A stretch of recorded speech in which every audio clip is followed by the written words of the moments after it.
The content of this podcast has not been evaluated by Health Canada or the FDA. It is educational in nature and should not be taken as medical advice. Always consult a qualified medical professional to see if a diet, lifestyle change, or supplement is right for you. Any supplements mentioned are not intended to diagnose, treat, cure, or prevent any disease. Please note that the opinions of the guests or hosts are their own and may not reflect those of Advanced Orthomolecular Research Incorporated.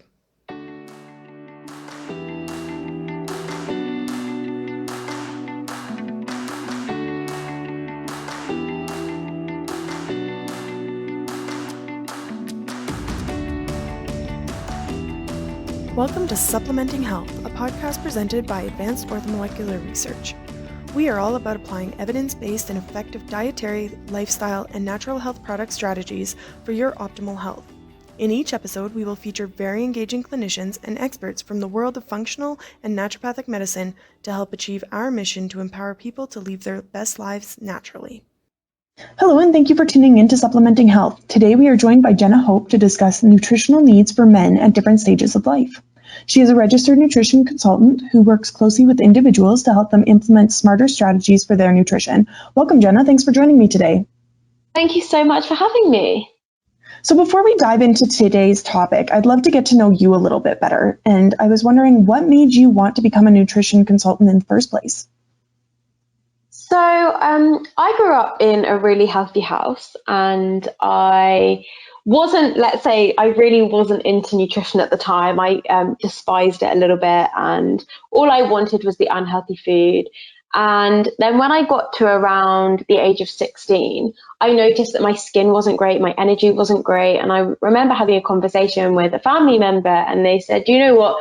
Why don't you try and focus on your diet and just see how you feel by incorporating more fruits and vegetables and really trying to eat a healthier diet? So I did, and I noticed huge improvements in my skin, my energy, and just how I felt in general. And after that, I became fascinated by the way in which food can impact, not only your energy, not only your weight. And I think at that time, I grew up in an era where it was very, very heavily focused on weight. And for me, it was never about that. It was always about the mental side of how I felt.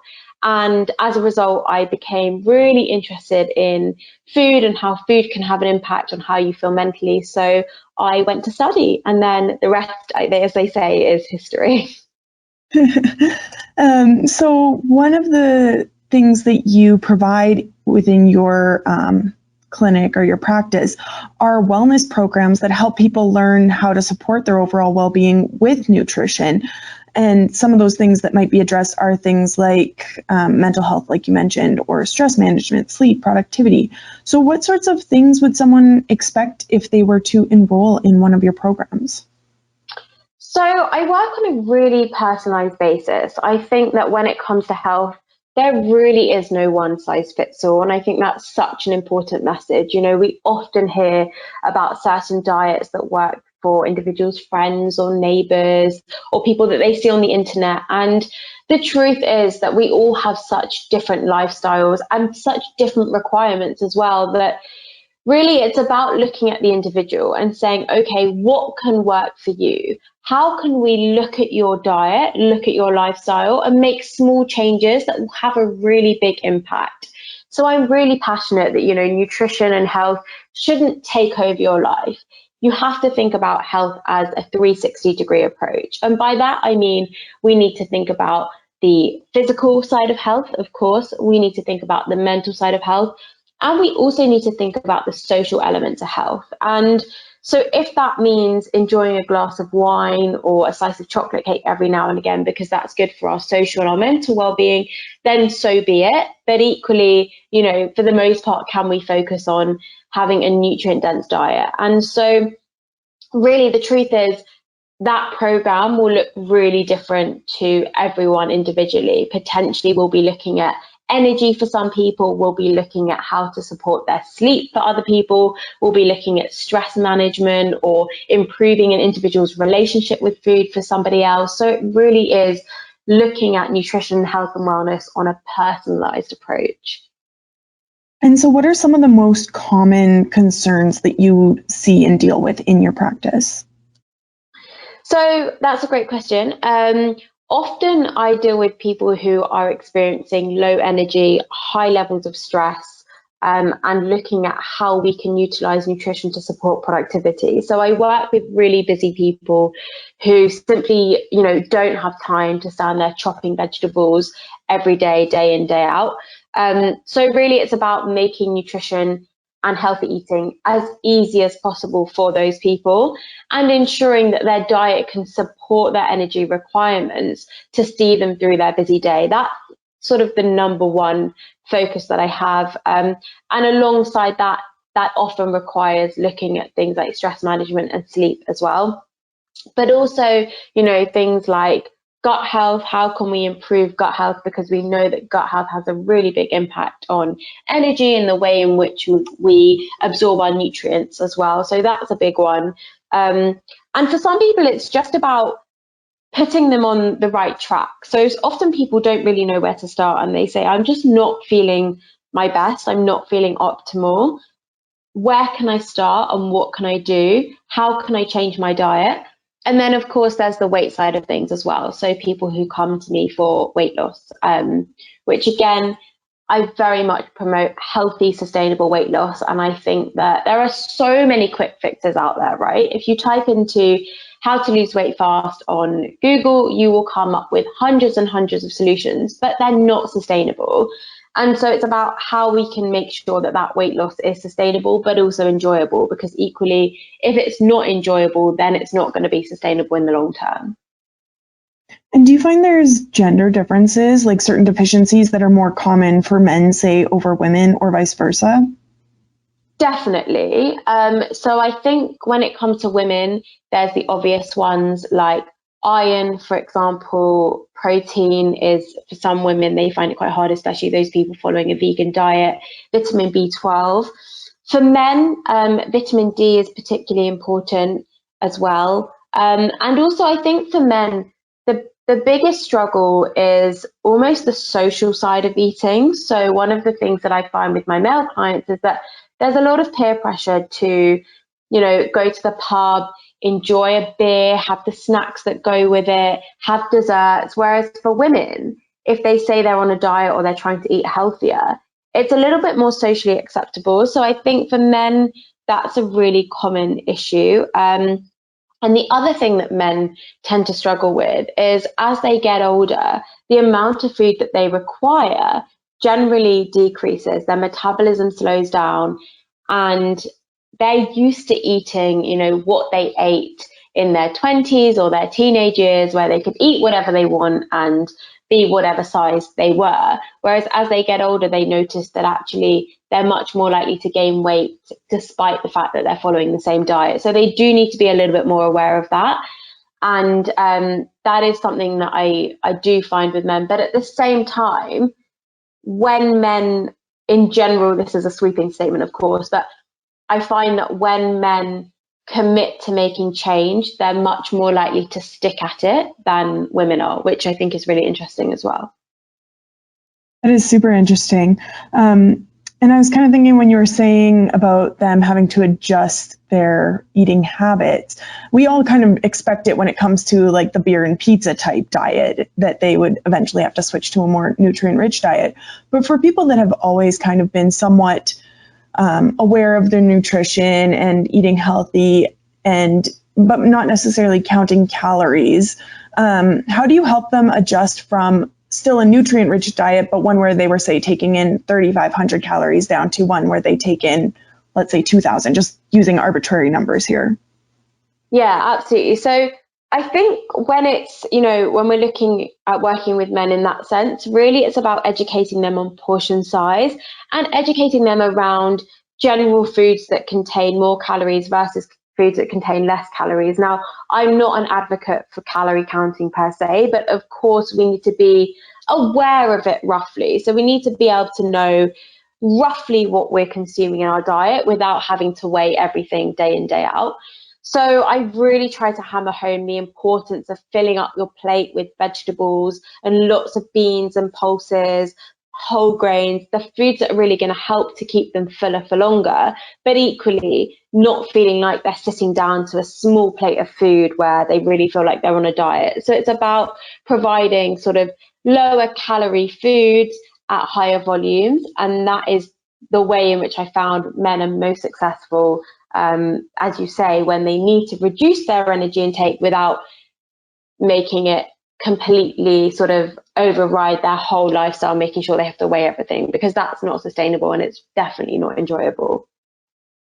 And then, so for the mental health and I guess somewhat social aspect of it, we think of eating disorders primarily affecting women, you know, the yo-yo dieting and binge eating and all of those sorts of things. We tend to think more because it is a reaction to that diet culture that puts all that pressure on women. But I think often men and the pressures that are put on them get forgotten as well. Do you see a fair amount of that in your practice?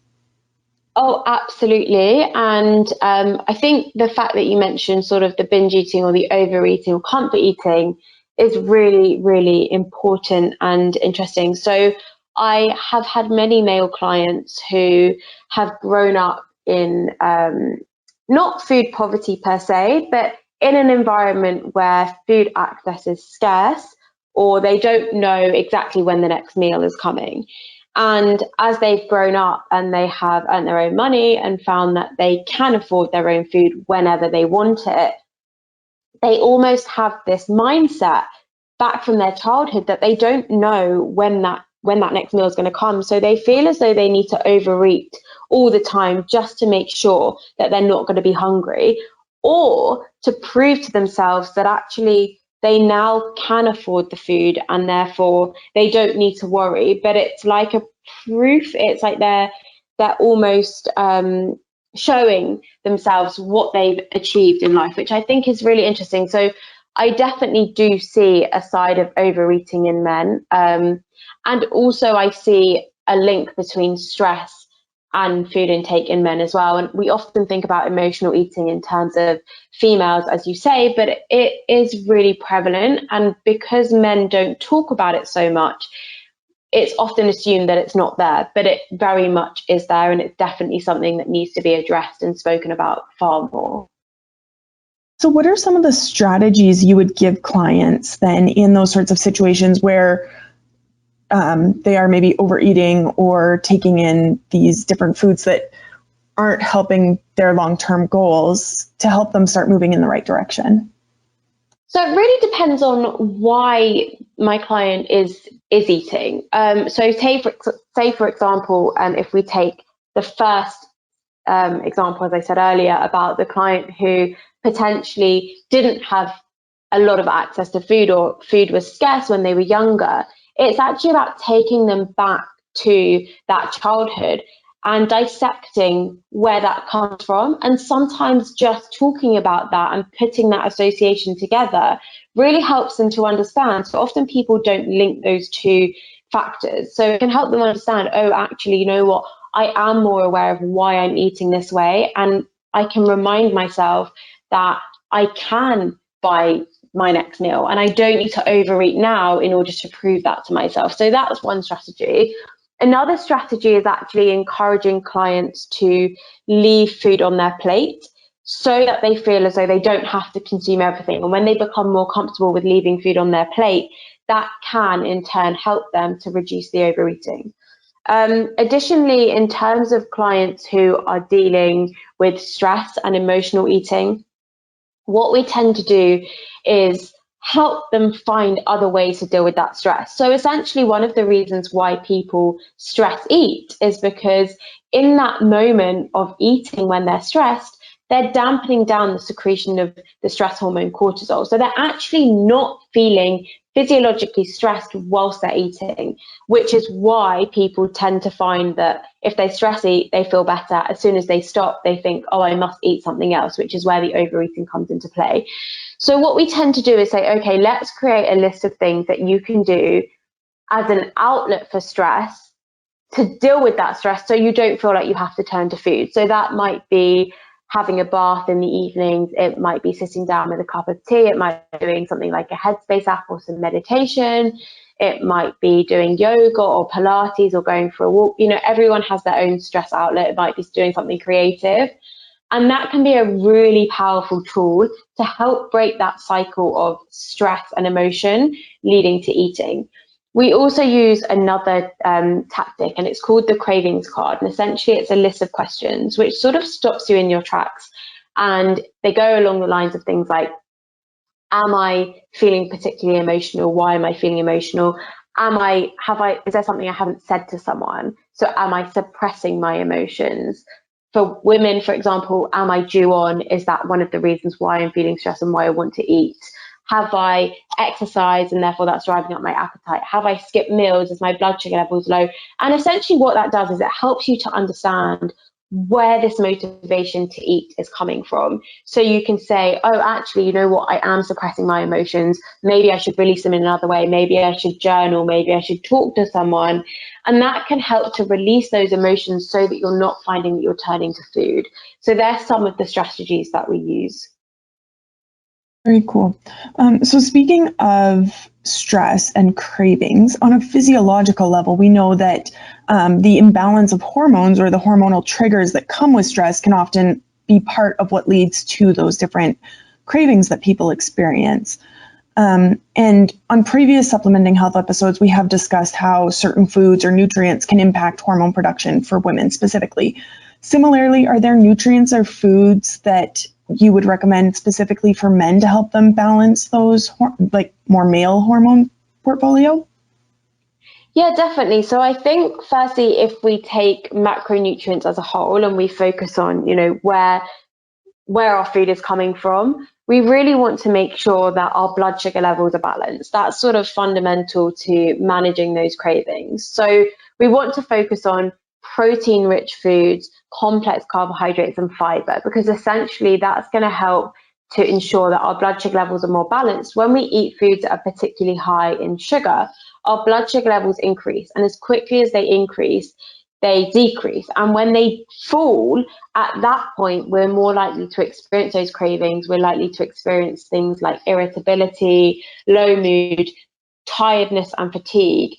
And we're also more likely to feel more hungry. So as a result, you're likely to crave sugar and eat more of it, which in turn can stimulate this blood sugar roller coaster. So as I say, protein, complex carbohydrates, and fiber is crucial, and trying to keep those sugars to a minimum. So focusing on things like brown rice, sweet potatoes, protein, so meat, fish, eggs, whole grains, beans, pulses, fruits, vegetables, all that sort of whole food, that's crucial. Then we want to think about ensuring that we've got adequate amounts of serotonin. So we want to think about, you know, serotonin is our happy hormone, and it can really help to ensure that we're feeling, you know, optimal. So we want to think about things like tryptophan and complex carbohydrates as well. So essentially, complex carbohydrates allow tryptophan, which is an amino acid, to cross the blood-brain barrier in order to create that serotonin, that happy hormone. So foods containing tryptophan include things like chickpeas, turkey, oats, things like chickpeas and hummus as well, really great sources. So making sure that we're consuming adequate amounts of those. And then we also want to be aware of things like magnesium and zinc. So they're really crucial when it comes to hormone production. And magnesium can be found in things like dark chocolate, green leafy vegetables, beans, nuts, and zinc in things like meat, fish, eggs, and dairy as well. Do you find there's certain things that in today's diet or with certain maybe fad diets, people are lacking more so in? Like, for example, I know there's a lot of people that have a magnesium deficiency or a vitamin D deficiency. Are there other certain nutrients or minerals that people are maybe a little less aware of that they should be more so? Yeah, so definitely vitamin D, especially sort of in the UK where I'm based. Vitamin D is a really big one, obviously, because we just don't get adequate amounts of sun. And as you say, magnesium as well. And a lot of people are experiencing a lot of stress, and stress really depletes magnesium status. So really crucial. Omega-3 is another one that people who aren't consuming adequate amounts of fish, or anyone who might be following a plant-based or a vegan diet, the vegan movement is growing exponentially at the moment, and it's great to be incorporating plant-based foods into the diet. It's really good to be incorporating all those vegetables, those fruits, beans and pulses. But at the same time, if we're not aware of where our nutrients are coming from, then it can pose a risk of deficiency. So omega-3 is really important, again, for hormone production, but also for brain function and managing mental well-being, crucial. And we largely get that from oily fish such as salmon, mackerel, sardines, anchovies, herring. But we can also get it from things like walnuts, flax seeds, seaweed, although we need to consume more of those foods, as the omega-3 comes in the form of ALA, which is an inactive form of omega-3. So the ALA needs to be converted in the body, and through that conversion process, we may lose some of that ALA, which is why if we're relying on plant sources of omega-3, we need to consume more than we would do if we were relying on animal sources such as oily fish. Other deficiencies include things like iodine. So anyone, again, who's on a plant-based diet and not consuming much dairy or much white fish, iodine is crucial when it comes to thyroid regulation, and also in cognitive function and neural health in children as well. So making sure that we're getting that iodine from other places, whether it comes from fortified plant milks or from seaweed, that's a great source of iodine, prunes as well. But just being aware. And vitamin B12 is also crucial. So vitamin B12, particularly important when it comes to things like hair growth and baldness. And I know baldness is something that a lot of men do suffer with. And to some degree, that is genetic. But anyone who is vitamin B12 deficient, then that can play into male baldness. And B12 comes from animal products such as meat, fish, eggs, and dairy, and it can be quite hard to get on a plant-based diet as well. So there are definitely sort of key nutrients that are high risk for deficiency. What are your thoughts on the trend diet? So things like paleo or intermittent fasting or keto, etc., those sorts of kind of diets. Will you ever recommend them in certain situations, or do you think they have merit in certain situations? So I think it really depends on the individual, and some of them I am not a fan of. So for example, if we start with keto was originally designed to help with the management of epilepsy in children, and it is fantastic for that. It's been shown to be really effective. However, people now are using it as a weight loss diet, and it can be a relatively low fiber diet, so it can have knock-on effects on gut health. It's a low carbohydrate diet, so it can also have negative impacts on mental well-being, because as I said earlier, carbohydrates are crucial for the production of the happy hormone serotonin. And I also think that as soon as people stop something like keto, because it's such a severe diet, the weight will pile straight back on, if not more than when the individual started. So keto, I generally recommend to avoid the keto diet. A paleo diet, there are so many different variations of doing a paleo diet, and some people do thrive on a lower carbohydrate diet, but not necessarily a low carbohydrate diet. So I think for some people, paleo may be beneficial, and modern paleo, where people incorporate things like beans and quinoa and a little bit more of those plant-based carbohydrates, that can be beneficial. Again, it really depends on the individual, and also making sure that the individual doesn't feel restricted. So as soon as someone feels restricted on their diet, the diet's not going to be sustainable. As soon as they sort of fall off that diet, as it were, they're much more likely to overeat or binge on other foods or foods which they restricted beforehand, and then they can fall into sort of a diet cycle where they fall into a binge restrict cycle, which is not beneficial for physiological well-being or mental well-being either. So paleo diet, for a select few people, it may be beneficial, And intermittent fasting, I think, is a very, very interesting one. There is some research to suggest that it's more beneficial in men than in women. I don't think we have enough evidence to suggest sort of the long-term implications of it. But again, as long as an individual doesn't feel restricted, and if they feel as though they're hungry when they're supposed to be fasting, then I would say, it's more important to listen to your body and tune in to what you want than trying to follow the rules of a diet. So being flexible on these things and making it work for you is the most important thing. Now, speaking of desires, often we think of libido more in line with men. And of course, women have libido as well, and it affects everyone. But of course, men's desire generally is thought of as higher, obviously making a bit of a sweeping statement here. So are aphrodisiac foods a real thing, and can they impact people's libido? So there's not really a substantial amount of evidence to support aphrodisiac foods. However, the diet can impact libido. So, for example, if an individual is on a very restrictive diet, or they're not consuming enough energy or enough protein, they may find that their libido falls.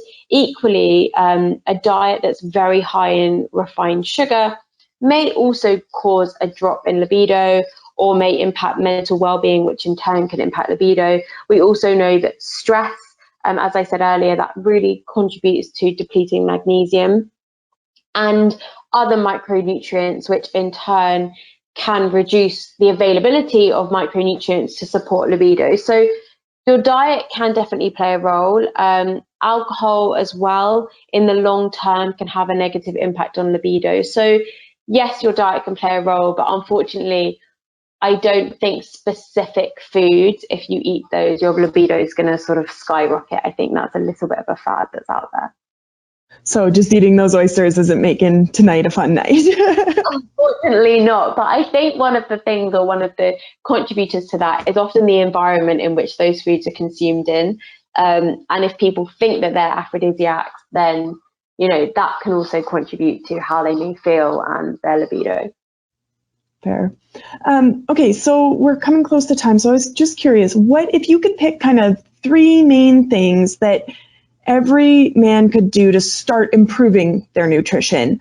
What would those 3 basic starter steps be?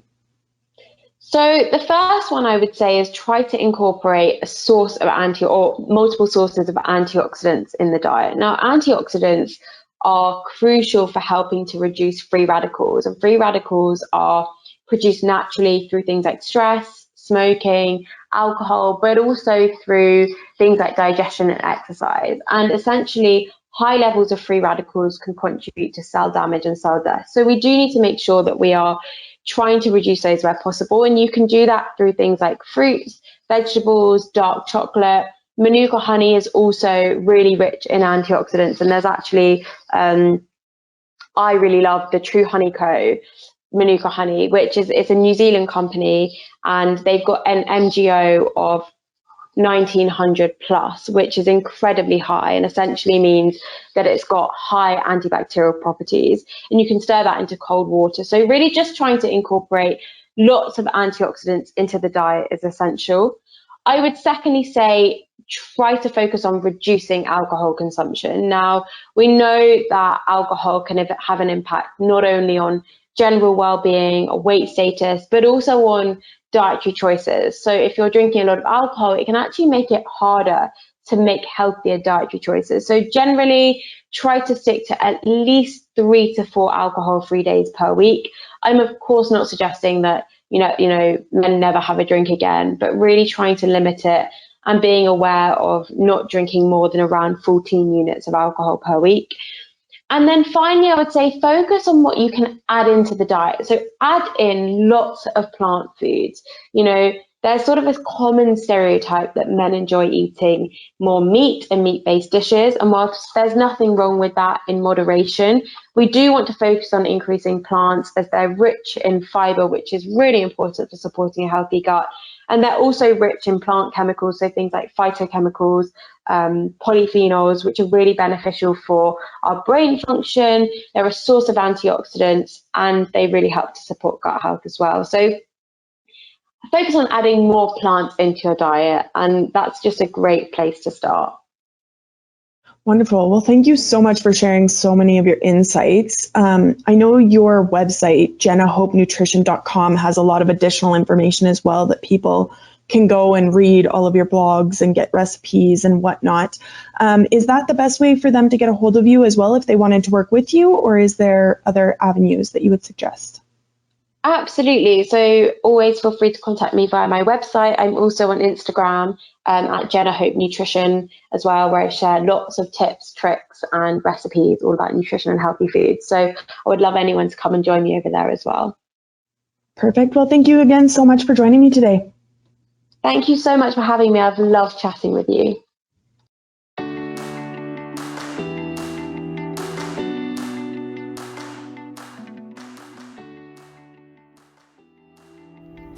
Thank you for listening to Supplementing Health. For more information about our guests, past shows, and future topics, please visit aor.ca/podcast or aor.us/podcast. Do you have a topic you want us to cover? We invite you to engage with us on social media to request a future topic or email us at marketing@aor.ca.